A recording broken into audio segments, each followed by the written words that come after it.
Kabanata 1141. Parehong sina Lord Fenderson at Joshua ay naibalik sa apartment mas mababa sa isang oras. Gayunpaman, sa oras na iyon, si Lord Fenderson ay may malubhang sakit at si Mindy ay nasa pagkawala ng malay. Nang makita ito, nilaktawan ni Gerald ang mga kasiya siyang kasama ni Joshua at agad na binigyan siya ng mga bagong race eta para sa dalawang individual. Kapag natapos na niya iyon, tumungo si Gerald sa mga lansangan. Dahil gabi na, lohikal lamang na ang batang Panginoon ay umuwi ngayon. Habang siya ay naglalakad, nakita ni Gerald kung gaano kasigla ang mga kalye sa kasalukuyan, na maraming mga naglalakad ay napalubog sa kapanapanabak na kapaligiran. Ang pagdinig sa pangalan ng banal na mangkukulam lamang ay karaniwang nag-uudyok sa mga tao na may ugnay ito sa mga damdamin ng kasamaan. Ano ang ginawa ng pangkat ng mga tao? At bakit maraming tao na lumapit upang sambahin sila? Napaisip si Gerald sa sarili. Hindi nagtagal bago siya dumating sa pintuan ng Yunwick Manor ni Linus. Dahil ang manor ay ang punto ng pagtanggap para sa pagdating ng batang Panginoon, mayroon ng isang malapit sa impenetrable na karamihan ng tao sa oras na makarating doon si Gerald. Nakatayo sa pasukan ng manor, ang ilang mga batang mag-aaral ng pamilyang Yunwick na naatasang tanggapin ang mga mahahalagang panauhin. Dahil dito, hindi nakapagtataka kung bakit hinarang ng mga ito ang landas ni Gerald nang sinubukan niyang pumasok. Hoy ngayon, hindi ka basta-basta makakapasok sa manor all willy-nilly. Sinong pumayag pa sa iyo na pumasok? Panipi. Oh, hindi ba sinabi sa iyo ni Linus na pupunta ako? Sagot ni Gerald. Who the hell even you are? Paano mo tatapangin ang aking tiyuhin sa pamamagitan ng kanyang pangalan? Ipapaalam ko sa iyo na ang lahat ng mga panauhing naruroon ngayon ay parehong maimpluwensyang at makapangyarihang tao, na marami sa kanila ay lampas sa edad na 50. Magandang subukan, ngunit mayroon akong bahagi ng mga oportunista na tulad mo. Malamig na sigaw ng kabataan bilang ganti. Hindi na kailangang makipag-usap sa kanya sa ganoong paraan. Pagkatapos ng lahat, isang solong sulyap lang ang kinakailangan upang masabi na nagmula siya sa mga dayuhang lupain. Marahil ay nais lamang niyang pumasok upang magkaroon ng isang pagtingin matapos makita ang napakaraming mga tao na papasok at palabas ng manor. Ang labis na pagmamalaki ng lugar na ito ay maaaring makapukaw ng kanyang interes. Kaya't muli, hindi na kailangang maging mabangis pa, sabi ng isang kaakit-akit na babae habang ngumiti siya ng mahina habang nakatingin kay Gerald. Sa kanyang pagsasalita, maliwanag na ang babae ay mayroong magandang unang impresyon kay Gerald. Kung sa bagay, parang hindi lang sa tip-top ang kanyang katawan, mukha rin siyang napaka-friendly. Ang kombinasyon ng dalawa ay nagbigay kay Gerald ng hitsura ng isang may kaalamang Ginoo. Ito ang dahilan kung bakit siya nagsalita para sa kanya. Tulad ng kung paano madaling kapitan ang mga kalalakihan sa pagtulong sa magagandang kababaihan, ang mga kababaihan, tulad niya, ay madaling kapitan ng pagtulong sa mga gwapong lalaki. Anuman, tunay na nais mong pumasok. Tanong ng babae, patuloy na ngumiti. Sa pagtingin ng mas malapit sa kanya, nakikita ni Gerald na tila nasa edad 20s na siya. Ang kanyang buhok ay nakatali din sa isang nakapusod at ang kanyang ngiti ay partikular na matamis. Nang makita na hindi niya sinasagot ang tanong niya, ang babae ay nagdagdag. Alam mo, medyo hindi kami masikap ngayon. Bakit hindi ka sumama sa loob sa akin? Bago pa man makasagot si Gerald, hinailan na ng babae si Gerald papunta sa manor tulad ng kung paano ay drag ng magulang ang kanilang anak. Manalo ka, ang aking nakababatang kapatid na babae ay masyadong mabait. Dahil sa pag-iyak ni Queenie bago lamang sa pagkakita ng mga maliliit na hayop na namatay, hindi ako sorpresa na siya ay nahabag sa kanya dahil lamang sa pag-alitan ko sa kanya ng medyo maaga pa. Minsan naiisip ko kung siya ba talaga ay isang Yunwick. Ungol ng lalaki sa kanyang sarili habang pinagmamasdan si Keina Yunwick na akayin si Gerald palalim sa manor. Matapos maglakad ng ilang sandali, tuluyan na ring tumigil si Keina bago sabihin, well, this is the place. Iyon, doon, ay si G. Yunwick, at naabisuhan ko na siya tungkol sa iyong presensya. Kung ang alinman sa mga panauhin ay nangangailangan ng anumang tulong, magtungo lamang sa kanila at bigyan sila ng isang kamay. Pupunta ako doon sa aking sarili upang pagsilbihan din sila. Panipi, nakangiti sa kanya, pagkatapos ay kumaway siya sa kanya bago umalis. Ang batang babaeng iyon ay talagang walang katulad sa iba pang mga Yunwik, kahit papaano ang naranasan ko dati, sa lahat. Isang masigasig na tao, ungol ni Gerald sa sarili na hindi niya maiwasang ngumiti sa pagbitiw sa tungkulin. Anuman, ang babaeng iyon ay tunay na naging kawili-wili. Tulad ng sinabi niya, gayunpaman, siya ay medyo masigasig din. Nahihiya ito sa kanya na aminin sa kanya na nandito talaga siya upang patayin ang mga tao. Ang ilang mga tao ay tiyak na mas mahirap tanggihan kaysa sa iba. Hoy ikaw! Ikaw ang tinawag ni G. Yunwik di ba? Halika rito at maghatid sa amin ng ilang inumin. Sigaw ng isang binata na medyo hindi seremonya. Ang tumawag kay Gerald ay nakaupo, sa paligid ng isa sa maraming mga mesa na inilagay sa labas ng manor, kasama ang ilang ibang mga binata at kababaihan. Dahil napansin nila na si Keina ang nagdala sa kanya rito, at alam nila sa katotohanan na si G. Yunwik ang nagtalaga sa kanya sa mga iba't ibang gawain, pagsasama-sama ng dalawa at dalawa, naisip nila na nasa ilalim niya si Gerald, na nangangahulugang na mayroon siyang mga parehong gawain na ginawa niya. Narinig iyon, isang Simon Got ang nabuo sa mukha ni Gerald. Habang siya ay medyo nagalit sa utos, alam niya na dahil hindi niya tinanggihan ang masigasig na alok ni Keina kanina, ito ay katulad sa pagsang-ayon niya sa mungkahi nito. Sa pag-iisip na iyon, alam ni Gerald na walang kabuluhan sa kanya na ilabas ang kanyang galit ng ganoon lang. Kabanata 1142, pinapakalma ang sarili, pagkatapos ay lumakad papunta sa grupo habang paminsan-minsan ay sumulyap sa pasukan. Habang kumukuha siya ng isang tiko upang muling punan ang mga walang laman na tasa sa mesa, sinabi ng isa sa mga kababaihan na mayroong mabibigat na pampaganda, tulad ng iba pa, gayunpaman, hindi ka masyadong tasa ng aking tsaa. Si Keina lang ang mahuhulog sa isang tulad mo. Panipi, maaari ka ba talagang maging magandang batang lalaki ni Keina? Tanong ng ibang babae, manalo ka, tulad ng kung ang isang katulad niya ay magiging kwalipikadong maging kanya. Sumagot ang pangatlong babae sa halip ay mapanghamak. Matapos sabihin iyon, ang mga kababaihan ay tila nawalan ng interes sa kanya at mabilis nilang natagpuan ang kanilang sarili na ipagpatuloy ang kanilang dating paksa ng pag-uusap. Sabagay, napakasaya ko ngayon. Haha, sa wakas, may isang taong sinisisi sa akin. Sinabi ng isa pang babae mula sa pangkat na iyon na mukhang mas matanda kaysa kay Gerald. Anong uri ng sisihin, Frey? Tanong ng isa sa mga kaibigan niya. Ilang mga insidente lamang na wala sa inyo ang may kamalayan sa, totoo, sa palagay ko ay mabuti para sa akin na sabihin sa iyo ang tungkol dito ngayon. Kita mo, ang mga Yunwiks ay palaging may lihim na pakikitungo sa batang Panginoon ng banal na mangkukulam. Panipi, isang kasunduan. Tinanong ang mga kababaihan na ngayon ay lumalaking Yunesyoso. Sa katunayan, kita mo, ayon sa deal, higit sa 10 magagandang kababaihan ang kailangang may padala sa batang Panginoon taon-taon. Tulad ng nahulaan mo na, ang ilan sa kanila ay nagmula rin sa pamilyang Yunwik. Sagot ni Freya, hindi mo hinahatak ang aming binti, hindi ba? Panipi, may dahilan ba para gawin ko iyon?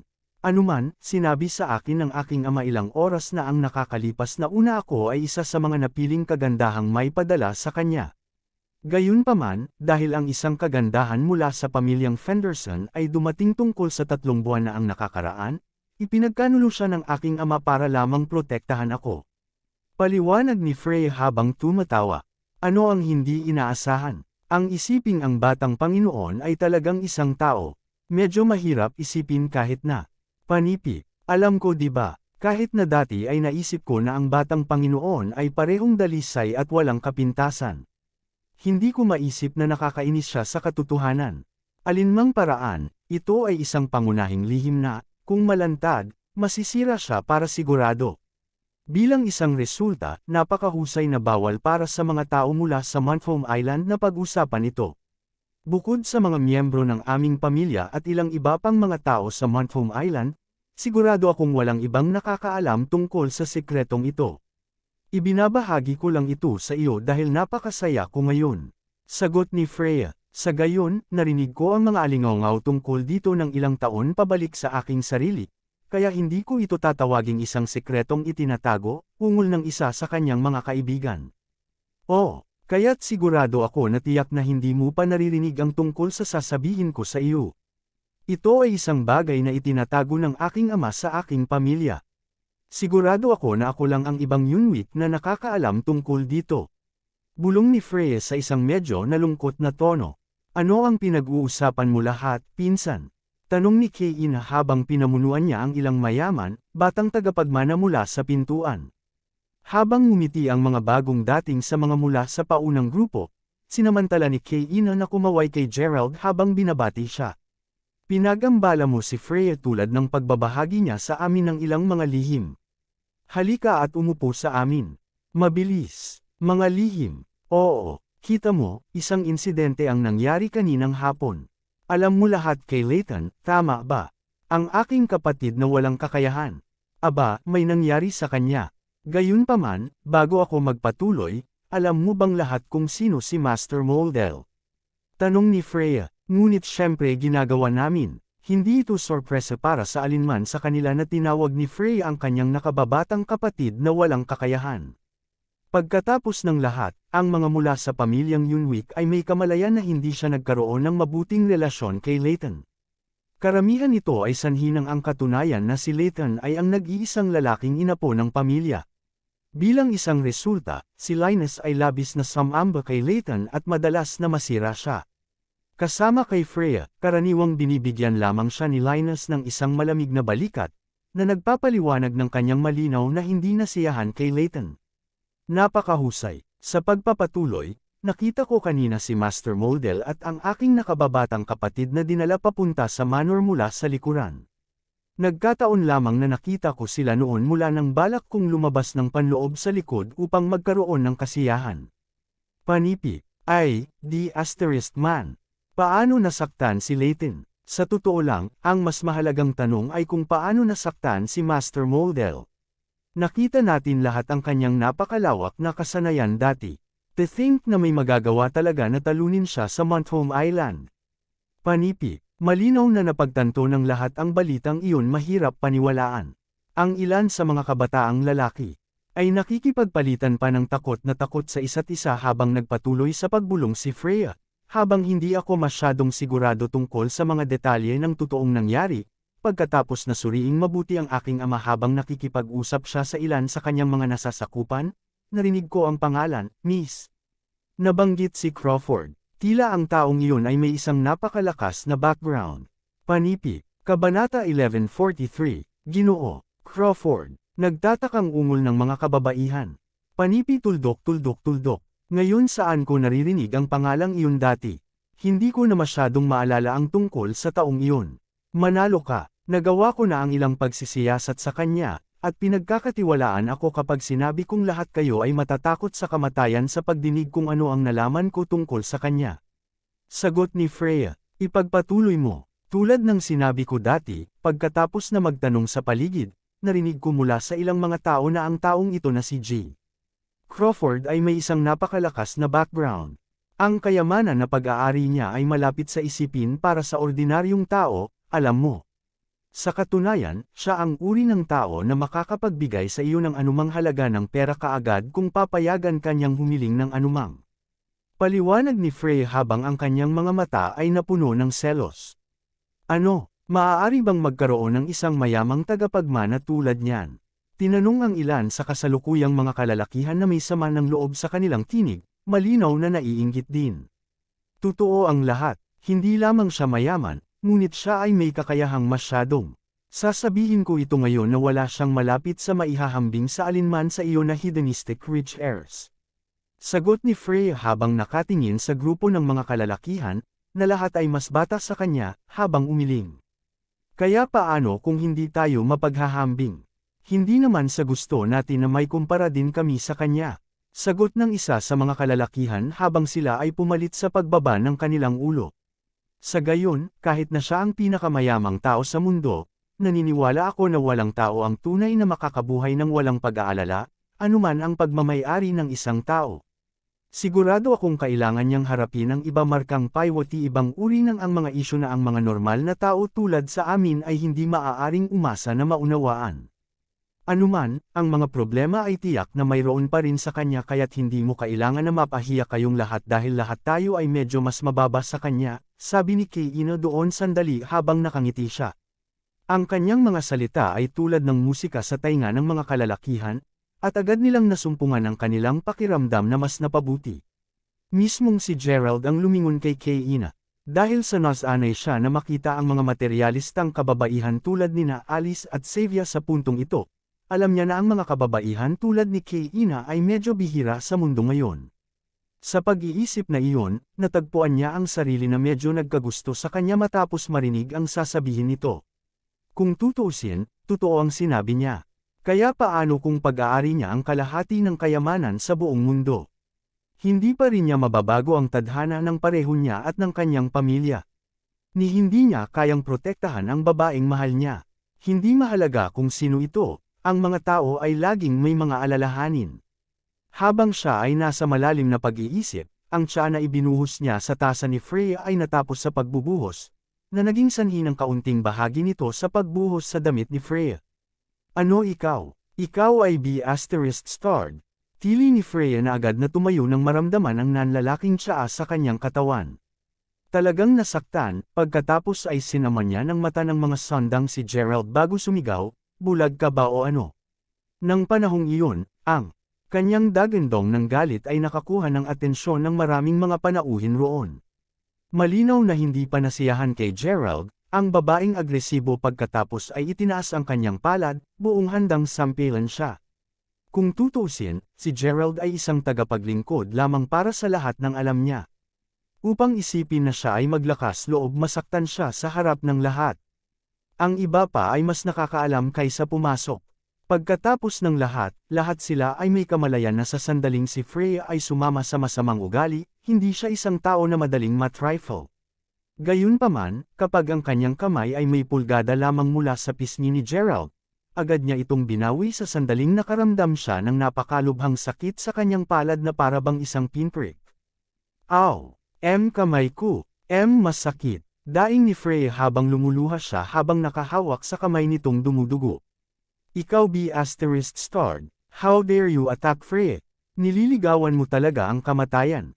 Panipi, habang hindi talaga alam ng mga kalalakihan kung ano ang ginamit ni Gerald upang saktan si Freya, hindi bababa sa ipinapalagay nila na palihim niya itong inatake.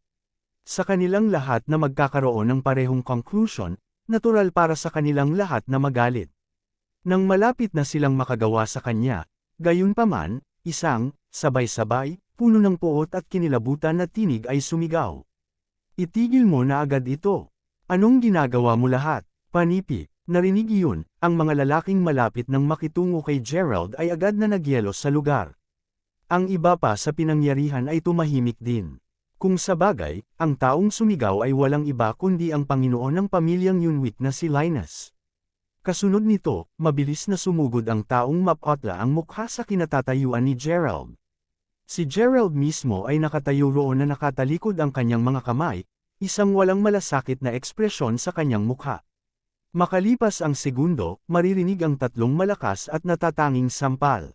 At ang tatlong kalalakihan na una nang nagbalak na gumanti laban kay Gerald ay natapos sa pagbagsak sa sahig dahil sa napakalawak na epekto ng mga sampal. Tatay, anong ginagawa mo? Sinusubukan lang nila na hanapin ang hustisya para sa akin. Tingnan lamang ang mababang lingkod.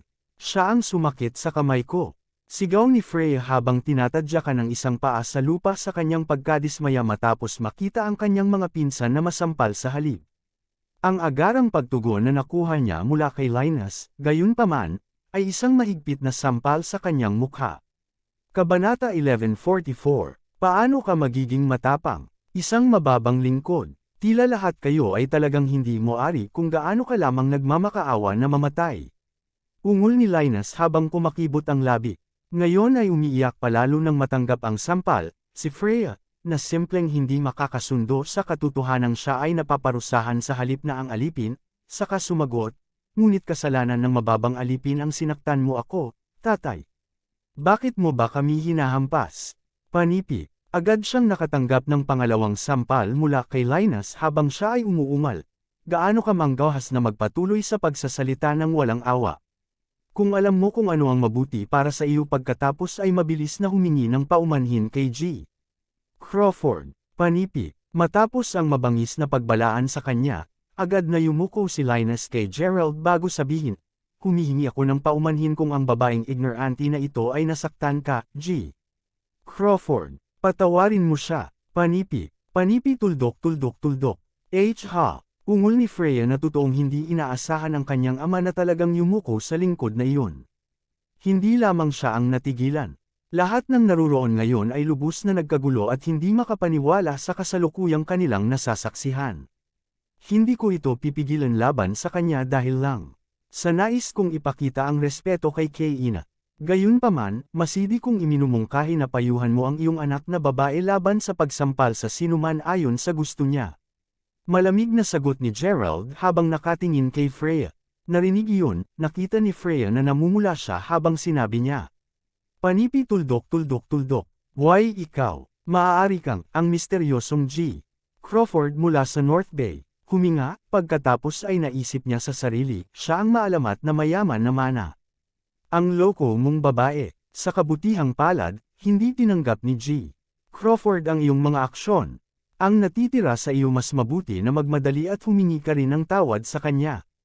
Utos ni Linus. Habang ang iba pa ay ipinapalagay na si Gerald ay isang napakayamang tao lamang, matapos marinig ang paglalarawan sa kanya ni Freya wala sa kanila ang inaasahan na ganito siya kakilakilabot, harapan ng mukha.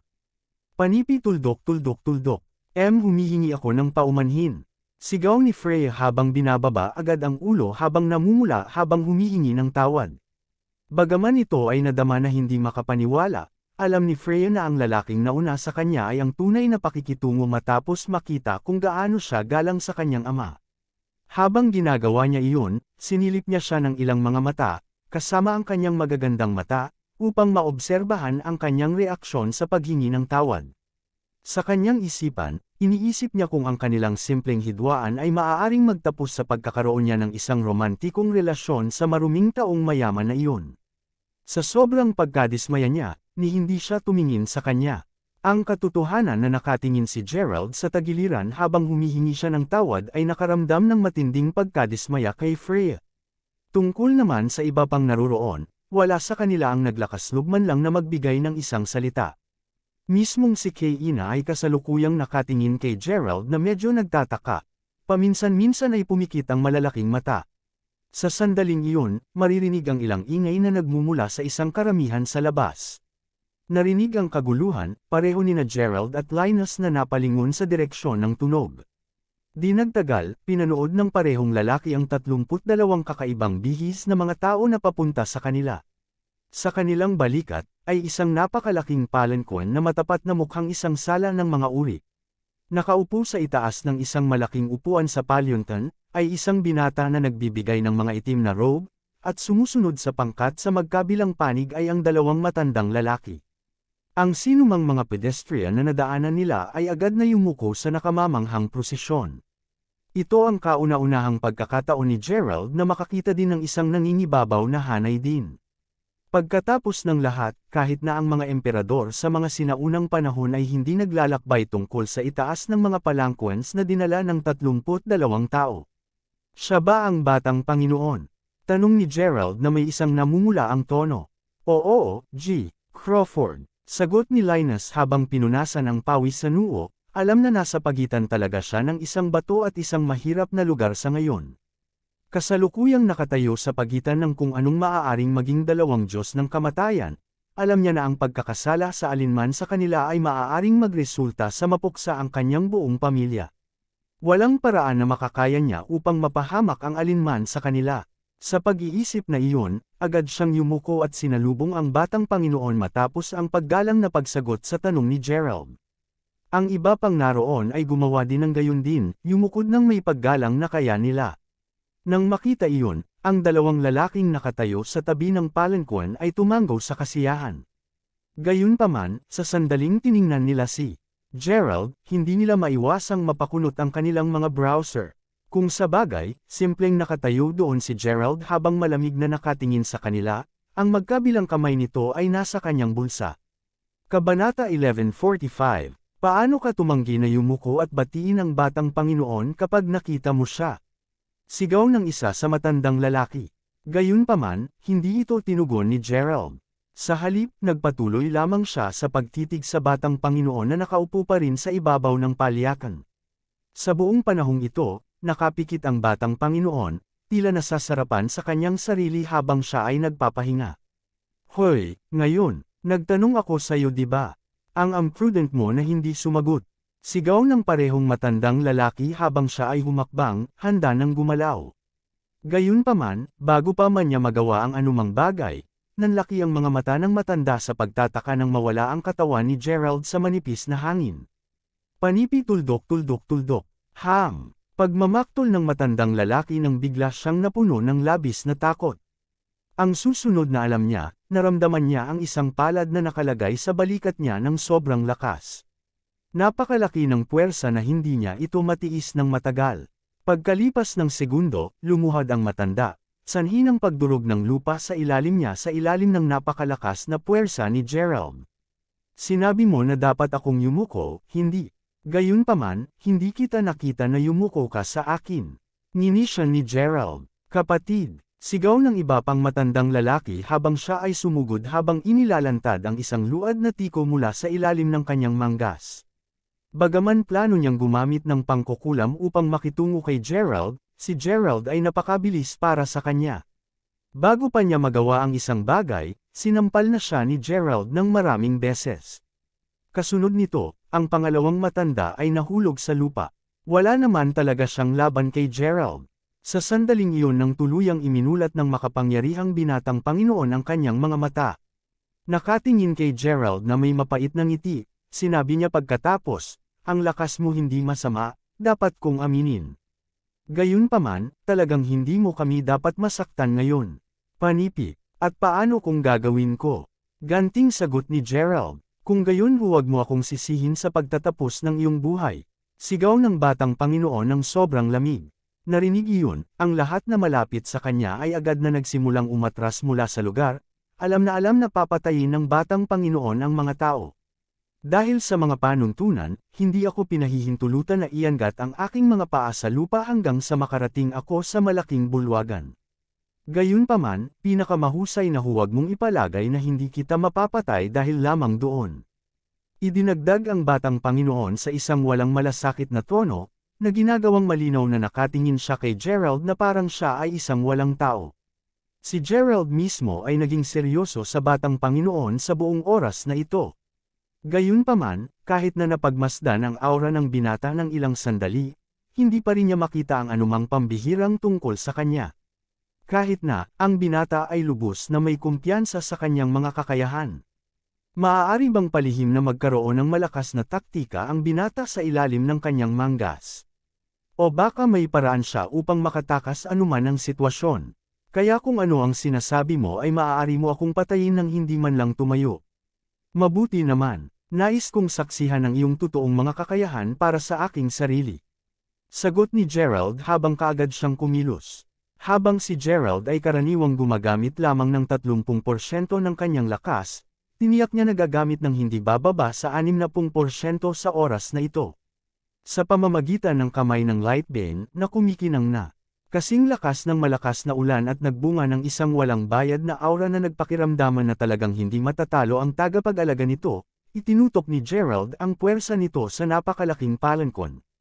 Habang ang mga mata ng batang Panginoon ay kanina pa lamang bukas-bukas, ang mga ito ngayon ay kasing laki ng 2 buong buwan. Ang ekspresyon niya kaagad, siya ay nagbulong-bulong, ano? Dahil natalo niya ang maraming makapangyarihang tao mula sa Holy Witchcraft dati, ang batang Panginoon ay karaniwang isang mayabang. Ang 2 matandang lalaki ay alipin lamang niya kaya hindi niya masyadong naisip ang talunan ni Gerald kanina. Bilang isang resulta, naiisip na niya kung paano pumatay kay Gerald ilang sandali ngayon. Sa paggawa nito, hindi lamang niya maaalis ang isang potensyal na banta, ngunit makakalikha rin siya ng takot sa mga ordinaryong taong nanunood. Sa kanyang lubos na pagkadismaya, si Gerald ay talagang mas malakas kaysa sa una niyang inaasahan. Hindi ako masasaktan yan. Ang nagulat na binata na Panginoon ay naisip ang kanyang sarili sa simula ng oras habang ginamit niya kaagad ang lahat ng lakas sa kanyang katawan upang maiwasan ang atake. Walang paraan na susundin pa rin niya ang mga patakaran at manatiling nakaupo doon sa sitwasyong ito. Sa pamamagitan ng isang paputok na tunog, ang palankon ay nawasak sa mga piraso, nagpapadala ng mga labi na lumilipad sa buong lugar. Dahil sa napakalawak na lakas na ipinadala ni Gerald patungo sa kanyang direksyon, natagpuan ng batang Panginoon ang kanyang sarili na itinapon sa putol na ngayon, halos hindi makatiis sa epekto ng light beam. Dugo na ang kanyang mukha, agad na nagsimulang magsuka ng dugo ang batang Panginoon, pakiramdam na ang lahat ng kanyang panloob na organo ay sabay na nawasak. Gaano kakilakilabot ang lakas? Naisip ang batang Panginoon sa kanyang sarili, ngayon ay takot na takot.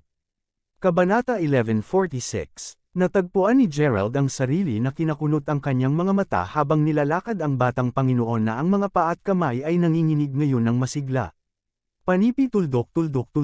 Wala ka bang ibang taktika na ipapakita? Tanong ni Gerald na bahagyang hindi makapaniwala. Di mangyaring iligtas ang aking buhay. Ako ang batang Panginoon at ang buong banal na mangkukulam ay nasa panig ko. Sumagot ang batang Panginoon habang siya ay nagsisimulang gumapang paatros sa halip na kakaawa dahil sa kanyang mga binti na humimas sa takot. Panipi tuldok. Iyon lang ba talaga ang nakuha mo? Sabi ni Gerald, natulala ngunit bahagyang naaliw sa paglipas ng mga pangyayari. Siyempre, siya ay tumatawa sa sarili. Pagkatapos ng lahat, upang isipin na talagang nahulog siya sa mga panunuyan ng batang Panginoon mas maaga. Kailangang aminin ni Gerald na sa una ay naisip niya na ang batang Panginoon ay totoong isang mahiwaga, makapangyarihang tao. Bakit pa nagagawa ang batang Panginoon na walang pag-uugali? Bilang ito ay naging, ang batang Panginoon ay talagang isang batang mandirigma lamang na nakakuha ng kanyang panloob na lakas. Alam mo, marami akong naririnig tungkol sa iyo, batang Panginoon. Tila maraming mga masasamang bagay ang nagawa mo sa nakaraang ilang taon, sabi ni Gerald habang nakatingin sa kabataan. 2. Yutol ng takot na kabataan. Gayunpaman, ang mga mata ng batang Panginoon ay biglang naging mabangis habang mabilis niyang winigiway ang kanyang mahabang balabal. Nang makita iyon, ang mga reflexes ni Gerald ay nagdulot sa kanya ng isang hakbang pabalik sa pag-asang atake. Gayunpaman, napagtanto niya ang isang split segundo mamaya na walang pag-atake ang darating. Bilang isang resulta, agad na tumakbo si Gerald patungo sa batang Panginoon, ang kanyang braso ay nakaunat upang mahawakan siya. Gayunman, sa oras na hawakan ni Gerald ang itim na balabal, napagtanto niya na wala na ang batang Panginoon. Oh, gintong pagtakas. Ngayon ay medyo nakaka-interes ang mga bagay. Ungol ni Gerald habang ngumiti ng mahina. Pakiramdam ay kumaibot ang tenga, naririnig ni Gerald kung saan kasalukuyang tumatakas ang batang Panginoon. Alam na nakalock siya papunta sa kanyang target, agad na humabol si Gerald. Sa oras na bumagsak ang gabi, natagpuan ni Gerald ang kanyang sarili na tumatakbo sa gitna ng isang siksik na kagubatan habang siya ay nagpatuloy sa paghabol sa batang Panginoon. Nang walang anumang mga lampara sa kalye sa paligid, ang ilaw ay nagkukulang at ang naguguluhan na si Gerald ay natagpuan ang kanyang sarili na nagsasabing, gaano kaiba. Ang kanyang aura ay tiyak na naruroon, ngunit saan siya maaaring nagtatago. Sa pamamagitan nito, pumikit sandali si Gerald bago muling buksan ito. Sa oras na ito, gayunpaman, mayroong isang berdeng ningning sa kanyang irises.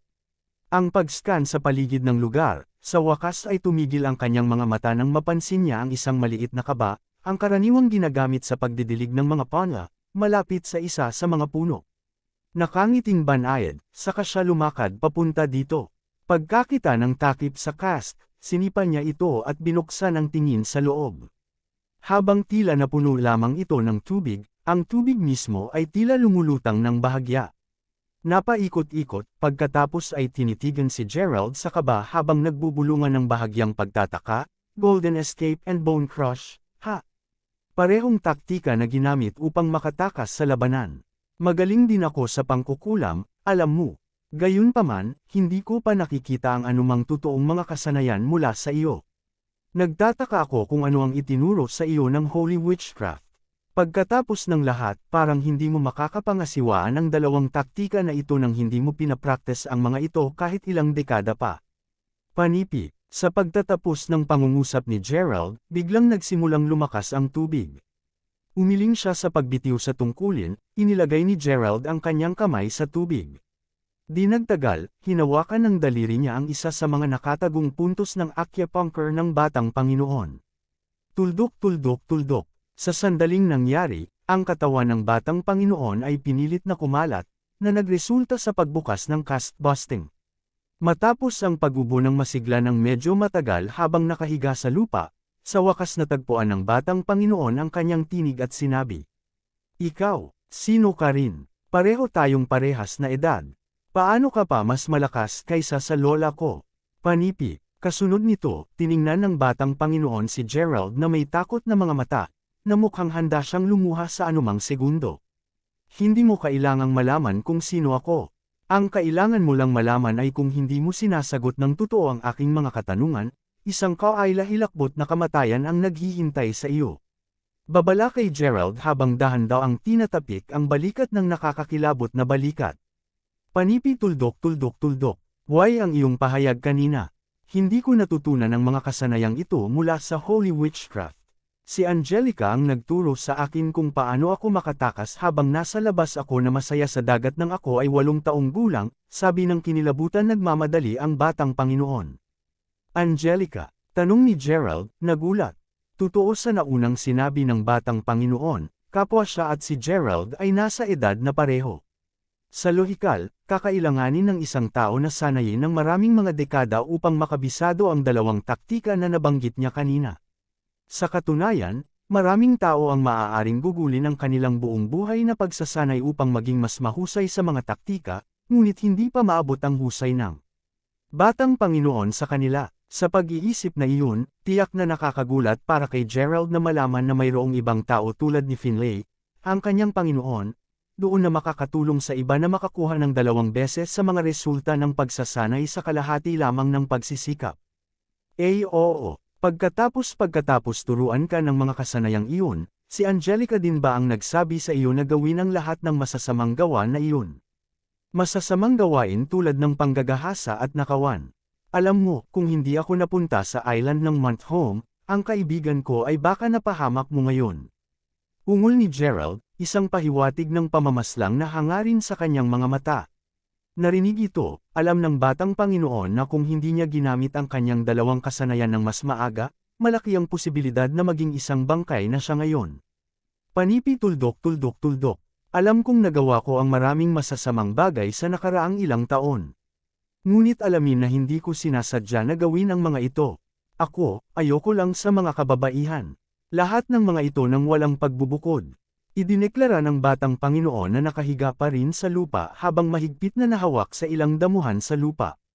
Kabanata 11:47. Mula sa kung gaano kirot ang kanyang tinig habang ang Batang Panginoon ay nagpatuloy na nakahiga sa lupa, halos parang iniisip niya ang ilang hindi masabi na kalungkutan.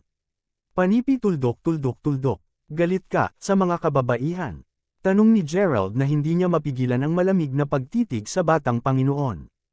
Marahil ay hindi ka maniniwala sa akin kahit na ipinaliwanag ko ito sa iyo. Pagkatapos ng lahat, mula sa sandaling ako ay ipinanganak, palagi lamang ako ay kilala bilang mataas at makapangyarihang Batang Panginoon ng Holy Witchcraft.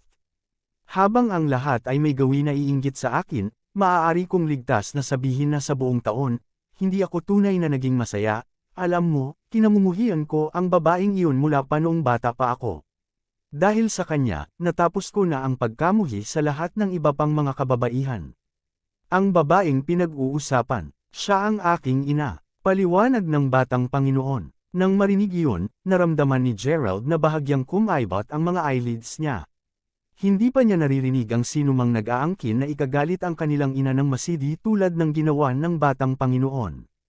Kung tutuusin, sino sa mundong ito ang hindi magmamahal sa isang nagpanganak sa kanila? Gayunpaman, maramdaman ni Gerald na ang Batang Panginoon ay hindi nagsisinungaling dahil sa sobrang sakit na makikita sa mga mata ng kabataan.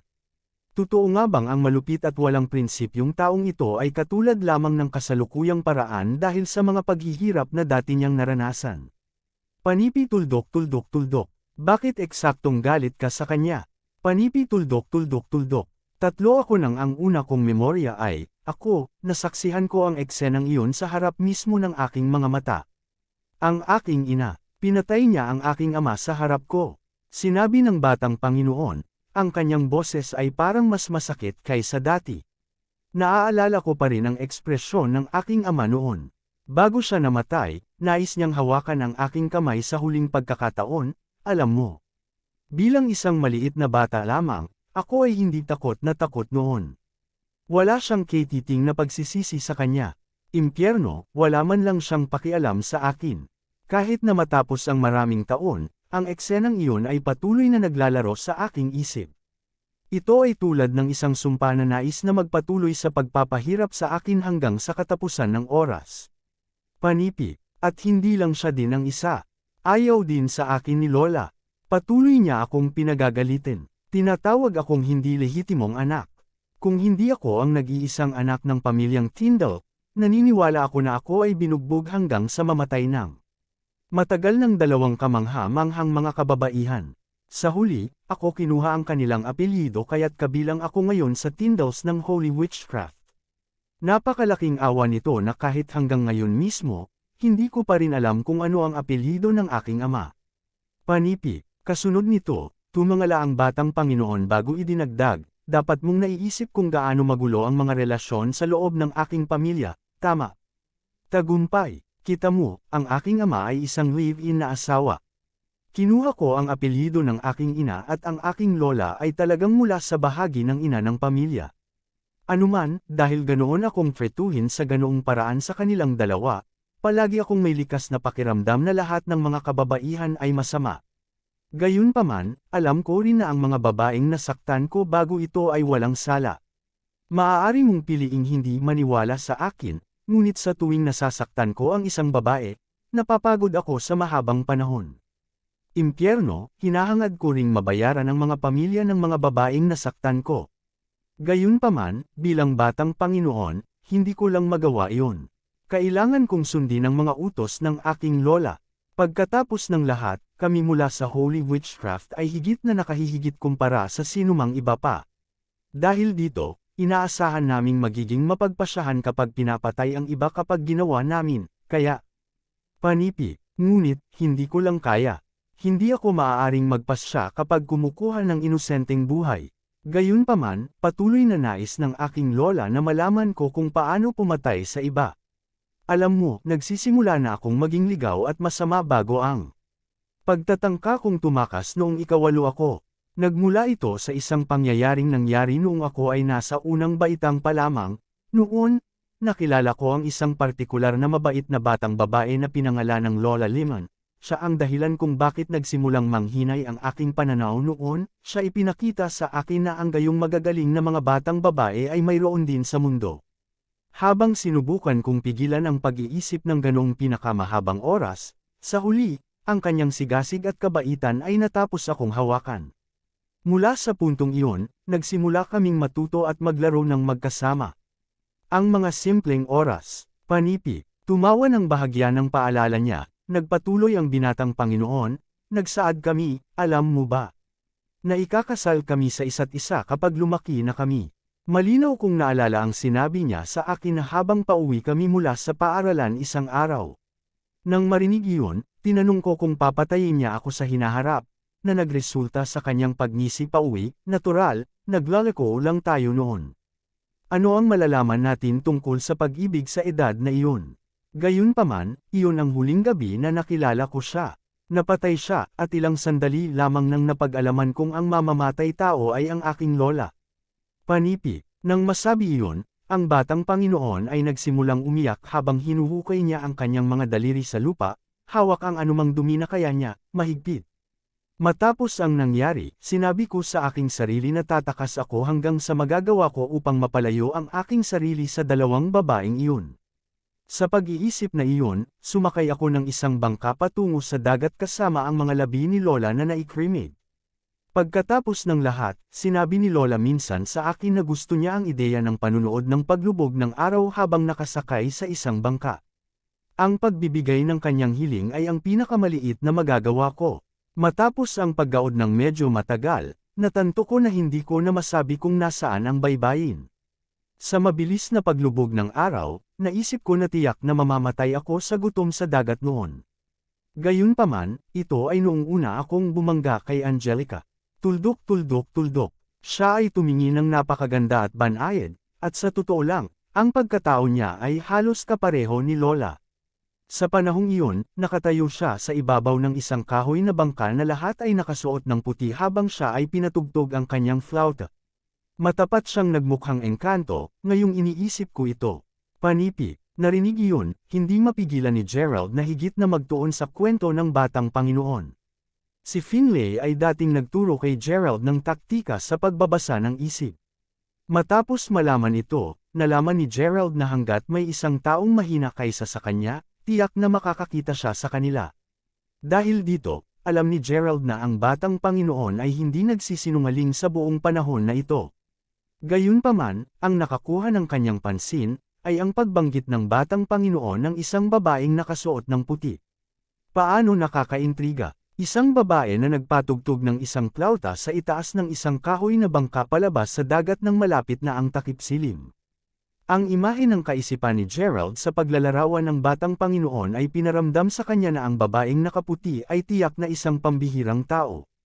Panipi tuldok tuldok tuldok. Anuman, siya ang nagligtas sa akin.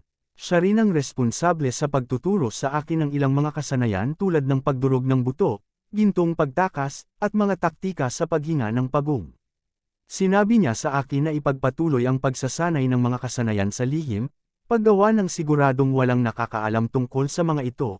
Ayon sa kanya, ang mga kasanayan sa kalaunan ay makakatulong sa akin na pamahalaan ang aking kapalaran. Dagdag ng batang Panginoon habang pinupunasan ng luha. Panipi tuldok tuldok tuldok. Ako, si Chester Tyndall, ay nagsabi ng lahat ng kailangan ko. Matapos mailabas ang lahat ng ito, hindi ko may kakailan na mas maganda ang pakiramdam ko kaysa dati. Alam kong sa oras na patay na ako, hindi ko natiisin na ang mabibigat na pasanin na ito. Salamat sa paglalaan ng oras upang makinig sa aking kwento. Bago mo ako patayin, mangyaring payagan akong humingi ng isang panghuling pabor mula sa iyo. Sabi ni Chester. Ano ito? Tanong ni Gerald. Kabanata 1148. Sa buong mga taon, nasaktan ko ang isang kabuoang 7 kababaihan. Bago ako mamatay, nais kong humingi ng tawad para sa kanila. Saka lamang ako makakapahinga sa kapayapaan.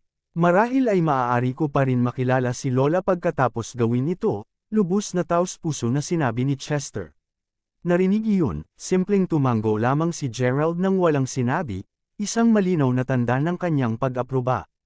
Mabuti si Gerald sa pagbibigay sa kanya ng kanyang kahilingan dahil tunay na parang hiniling ni Chester na magsisi. Ang katotohanang naalala ni Chester kung saan naninirahan ang bawat solong sa 7 babaeng nasaktan niya ay mas nakatiyak kay Gerald na seryoso si Chester sa kanyang hiling. Hindi nagtagal, nagtapos sina Chester at Gerald papunta sa bahay ng isang magsasaka. Sa sandaling binuksan ang pinto, ang maputlang mukha na si Chester ay nakaluhod sa harap ng pamilya ng 3 na binubuo ng anak na babae na sinaktan niya sa tabi ng kanyang mga magulang. Huway bata Panginoon! Ti ano ang utang natin sa kasiyahan? Nauutol na sabi ng ama, habang silang 3 ay nanginginig sa takot. Naparito ako upang humingi ng kapatawaran. Habang nalalaman ko na marahil ay hindi ko kailanman mababayaran ang lahat ng mga pagkakamali na nagawa ko, nangangako akong gawin ang anumang hinihiling mo sa akin sa pagtatangkang mabawi ang nagawa ko. Wala rin akong pakialam na kunin ang aking buhay. Idineklara ni Chester, hindi na kailangan ng anuman sa mga iyon. Sigaw ng anak na babae, na dating naging biktima niya, sa takot na takot habang nagtatago sa likuran ng kanyang mga magulang habang mabilis na umiling. Nakikiusap, ako sa iyo, mangyaring payagan akong gumawa ng isang bagay upang maipakita ang aking katapatan. Pagmamakaawa ng batang Panginoon habang nagpatuloy sa pagluhod doon. Tulad ng sinabi niya, maaari mong sabihin sa kanya na gumawa ng kahit ano. Kahit na sabihin sa kanya na patayin ang kanyang sarili ay hindi sa labas ng pagpipilian. Pumili ka, dagdag ni Gerald, na nakatayo sa tabi ng Chester sa buong panahong ito, habang tinitingnan niya ang pamilya ng 3. Hindi na kailangan para sa anumang hindi kinakailangang pagkamatay. Hindi alintana. Kung talagang may nais kang gawin, batang Panginoon, pagkatapos ay tulungan kaming punan ang tangke ng tubig doon.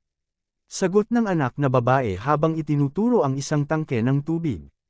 Panipi tuldok. Ha! Sabi ni Chester, saglit na natigilan. Gayunpaman, mabilis siyang bumalik sa kanyang kamalayan bago tumango at magtungo sa balon upang masimulan ang kanyang gawain. Sa madaling panahon, ang tangke ng tubig ay ganap na napunan. Gagawin iyan. Sinabi ng pamilya na malinaw na natatakot pa rin sa kanya, ngunit hindi gaanong takot tulad ng dati. Pagkatapos ng lahat, ang batang Panginoon ay tila wala sa kanyang nakagaganyak na aura na nakapupukaw sa kanya sa kasalukuyan. Ipinadama sa kanila na maaari silang makapagpahinga ng kaunti sa paligid niya. Narinig iyon, tumayo muli sa kanila si Chester bago sinabi, "Ako, wala akong gaanong naisave, ngunit narito ang $150,000. Mangyaring, tanggapin ito." Panipi. Sa pamamagitan nito, inilahad ni Chester ang pera sa trio hanggang sa tuluyan na silang bumigay at tanggapin ang cash. Kasunod nito, umalis sina Chester at Gerald sa bahay ng pamilya upang ulitin ang proseso kasama ang iba pang 6 na pamilya sa Montholm Island. Maya-maya, lumuhad si Chester bago si Jasmine sabay dumating sila sa manor na kasalukuyang tinutuluyan ni Gerald. Pagkakita sa batang Panginoon, mabilis na nagtago si Jasmine sa likuran ni Gerald bago sumigaw, "Eya! Nandito siya, Gerald." Panipi. Habang hindi kita nasaktan ng pisikal, Miss Fenderson, sinaktan ko pa rin si Lord Fenderson at ang miyembro ng iyong pamilya. Pareho silang namatay dahil sa akin, at talagang inaasahan kung handa kang patawarin ako. Kabanata 1149. Narinig iyon, lumingon si Jasmine upang tumingin kay Gerald sa halip na may pag-aalinlangan. Ilang sandali pa lamang ay napagtanto niya na ang isang walang awa at mayabang na binibini na Panginoon ay totoong sumuko kay Gerald. "Humihingi ako ng paumanhin para sa lahat ng mga pagkakamali na nagawa ko. Humihingi ako ng paumanhin," sinabi ni Chester habang paulit-ulit na ibinaba ang kanyang ulo hanggang sa dumampi ang kanyang noo sa lupa. Habang nais niyang patayin siya sa una, matapos makita kung gaano siya kaawa-awa, sumagot lamang si Jasmine. "Hindi na kailangang humingi pa ng paumanhin sa akin. Sa halip, dapat kang humihingi ng tawad sa mga nasaktan mo. Pagkatapos ng lahat, habang ang aking pamilya ay nakagawa ng malagim na karanasan na ito ng walang pinsala, hindi yun ang kaso para sa iba pang mga pamilya. Anuman, kung kaparusahan ang iyong hinahangad, hahayaan ko si Gerald na gawin ang panghuling salita. Ang kanyang mga salita ay magiging kasing ganda ng sa akin." Panipi. Pagkasabi niyon, saka lumingon si Jasmine kay Gerald. Minsan ganito ang mga kababaihan. Habang si Jasmine ay unang hindi sigurado kung totoong nahulog siya kay Gerald, noong una siyang nagsimulang maging mas nakasalalay sa kanya, halos natitiyak niya na tunay na naiibig siya. Mula sa sandaling iyon, napanatili ni Jasmine ang mga damdaming para sa kanya sa kanyang puso. Ito ay talagang walang misteryo kung bakit ang mga dalaga sa pagkabalisa na nailigtas ng mga bayani ay karaniwang nahuhulog sa kanila. Napagtanto ni Jasmine na siya rin, ay isinimbulo ang papel na ginagampanan ng dalaga matapos na naisave ni Gerald ng maraming beses kung kailan kailangan niya ito.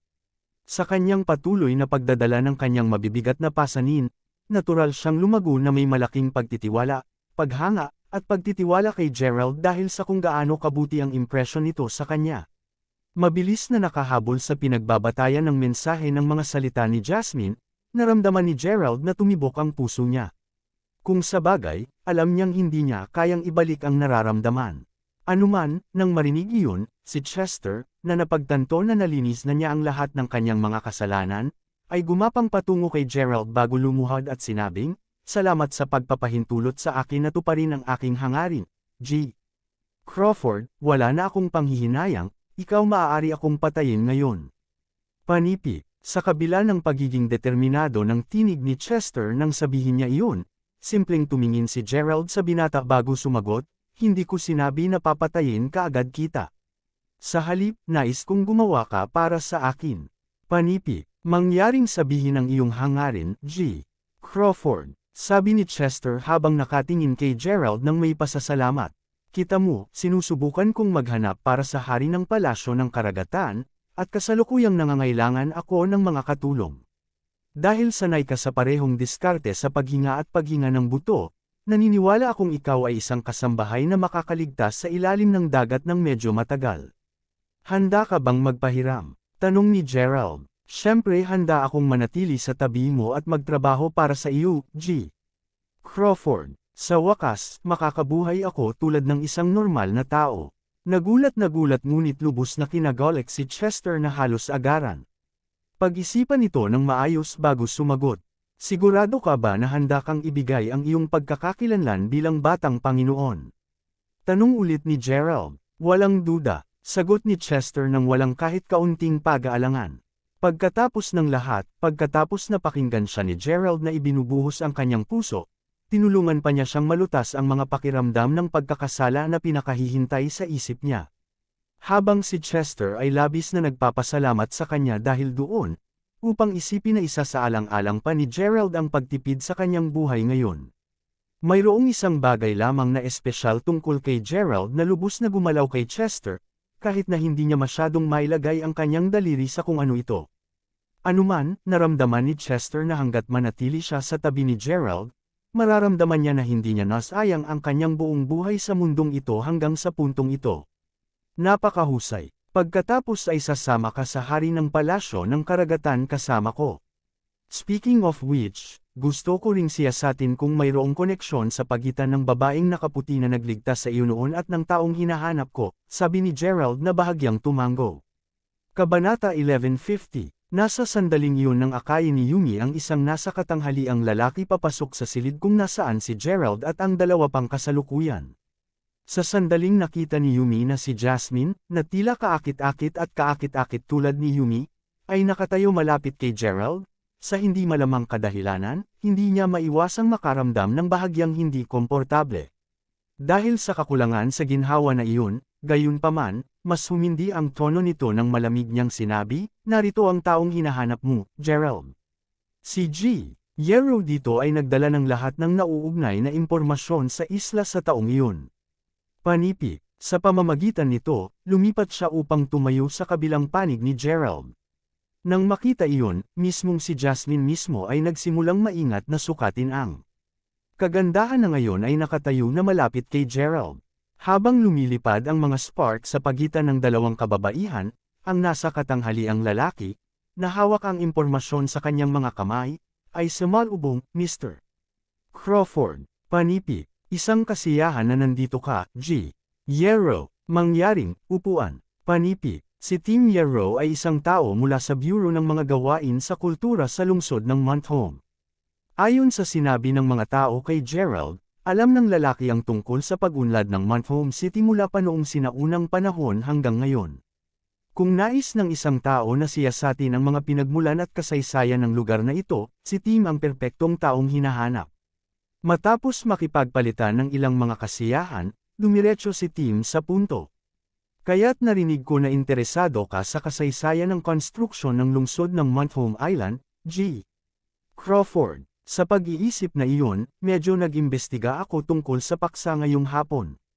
Kita mo, ang Montholm City ay talagang nagsimula bilang isang maliit na nayo ng mangingisda sa tabi ng dagat. Noon, mayroon lamang 100 pamilya na naninirahan sa lugar. Tulad ng para sa kasaysayan ng isla, natatakot ako na nagmula ito mula sa 10,000 taon na ang nakakalipas. Ang katibayan upang aibak ang pag-angkin ay ang mga fossil na matagumpay na nahukay sa isla ilang dekada na ang nakalilipas. Ang lahat ng ito ay napakahusay na naitala at wala akong alinlangan tungkol sa katibayan na iyong binanggit.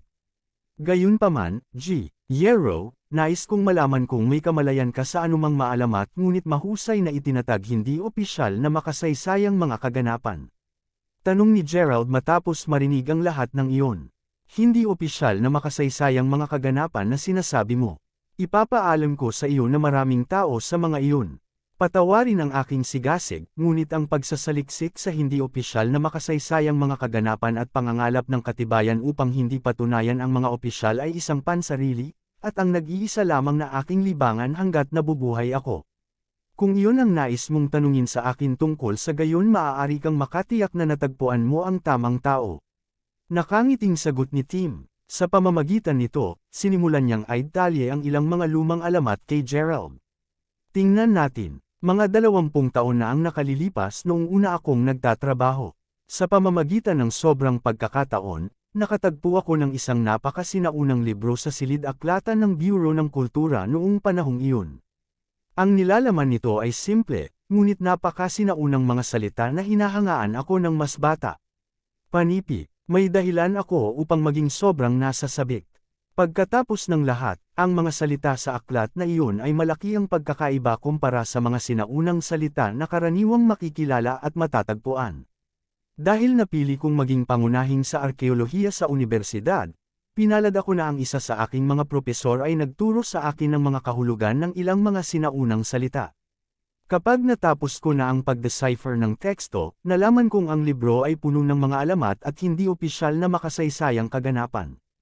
Upang mailagay ito sa mas simple at mas modernong mga termino, ang taong nagtatala ng mga alamat ay tila gumagawa ng mga alaala. Panipi, anuman, nalaman ko rin na ang mga nilalaman sa libro ay nakuha mula sa isang tabletang bato.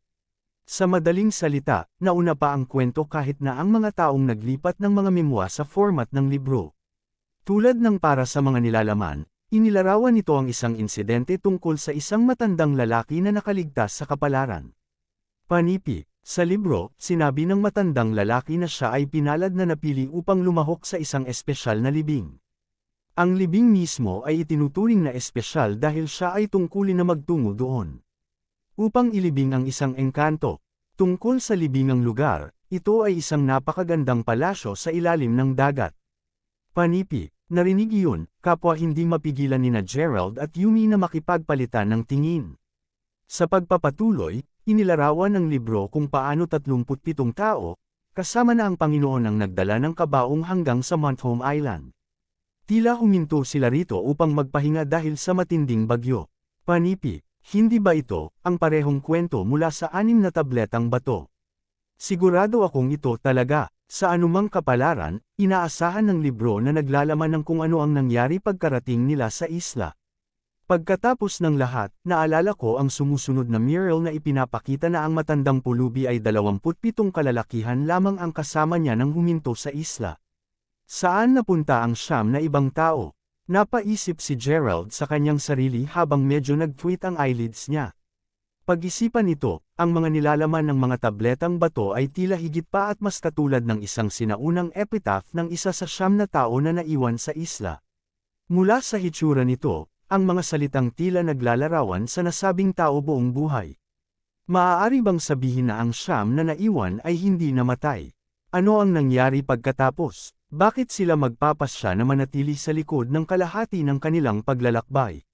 Kudlid. Ito ay nakasaad sa memwa na pagkarating ng manunulat sa isla ng Montholm, ang buong buhay niya ay nabago dahil sa isang eksenang nasaksihan niya na sinabi niyang hindi niya makakalimutan sa natitirang buhay niya.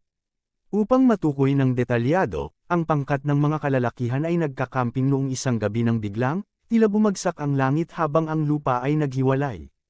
Sigurado ang lahat na ang kalamidad ay darating sa kanila at ang buong isla ay malapit ng lumubog. Gayunpaman, nang magsisimula na silang makatakas, lahat sa kanila ay nakakita ng isang napakalaking, tanso na bahay na lumipas sa hangin. Panipi, hindi lamang ang hovering house ay napakalaki, ngunit mayroon ding mga tao sa loob nito. Matapos ang isa sa mga naninirahan sa bahay ay lumabas, ang malaking pinto ng lumilipad na bahay ay nadulas. Ang pangalawang nangyari, ang mga kalalakihan, na nasa isla pa rin kaagad na nakarinig ng kahabag-habag na daing mula sa loob ng lumulutang na bahay. Panipi, dahil doon, lahat ng mga kalalakihan ay natakot kalahati sa kamatayan, at sa mabuting kadahilanan din. Inilarawan dito na ang daing na ginawa ng mga taong iyon ay parang lahat sila ay labis na naghihirap. Hanggang dito na lang muna ang ating kwento, maraming salamat sa pakikinig. Huwag kalimutan mag-like, share, subscribe at i-comment ang inyong reaksyon sa ating kwento.